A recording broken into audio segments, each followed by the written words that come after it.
का हक था, 100% आरक्षण था 3000 साल तक। भारत में सारी पढ़ाई लिखाई पर ब्राह्मणों का 100% आरक्षण था। क्या यह सच है? जी नहीं।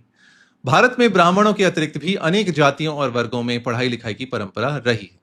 आइए जानते हैं। क्षत्रिय अथवा शासक। वर्धन वंश के हर्षवर्धन, परमार वंश के भोज, चालुक्य वंश के सोमेश्वर तृतीय, पल्लव वंश के महेंद्र वर्मा आदि संस्कृत के प्रसिद्ध साहित्यकार रहे हैं।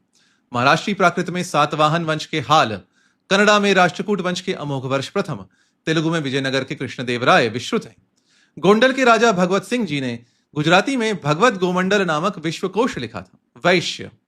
सुंदर विलास जैसे सर्वांग सुंदर काव्य के रचयिता सुंदरदास और आधुनिक हिंदी साहित्य के पितामह भारतेंदु हरिश्चंद्र वैश्य वर्ग से थे। संस्कृत और प्राकृत में अनेक जैन साहित्यकार भी वैश्य समाज से थे। कायस्थ। शतियों से पढ़ने लिखने में आगे रहे हैं।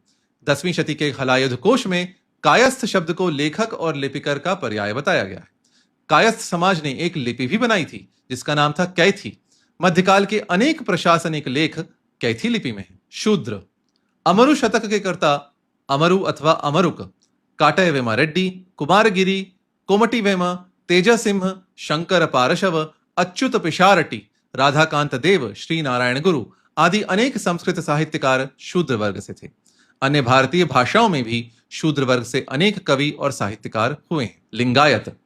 कन्नड़ा भाषा में विशाल वचन साहित्य है। यह वचन साहित्य लिंगायत समाज के कवियों ने रचा।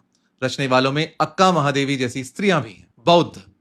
भारतीय साहित्य में बौद्धों का प्रचुर योगदान है। संस्कृत में अश्वघोष, नागार्जुन, आर्यशूर, वसुबंधु, धर्मकीर्ति, दिंगनाग, शांत रक्षित आदि और पाली में बुद्धदत्त आदि नाम प्रसिद्ध हैं। गजपति वंश के साहित्यकार राजा पुरुषोत्तम देव बौद्ध थे। जैन। भारतीय साहित्य में जैनों का भी पर्याप्त योगदान रहा है। संस्कृत में समंत भद्र, मलिनाथ सूरी, हेमचंद्र, विजयसेन आदि धुरंधर साहित्यकार हुए हैं। जैन पुराण संस्कृत में लिखे गए थे। कन्नड़ा के आदि कवि पंपा जैन थे। ब्रजभाषा में बनारसी दास ने संभवतः भारतीय साहित्य की पहली आत्मकथा लिखी थी। बनारसी दास भी जैन थे। सिख। गुरुमुखी लिपि का मानकीकरण दूसरे गुरु अंगद देव ने किया था।